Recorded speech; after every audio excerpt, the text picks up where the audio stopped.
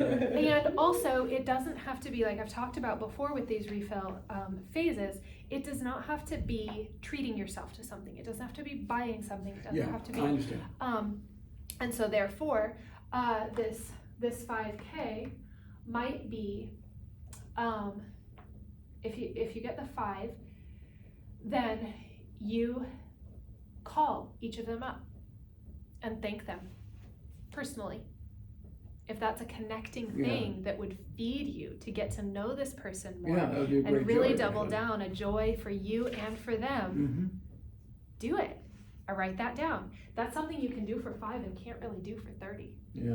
So it's a good thing to write down it's a good way to celebrate 5 lives, because you can make that deeper transformation with them. On the other hand, with the best, you have more money to play with, so maybe you do treat yourself to something that you buy,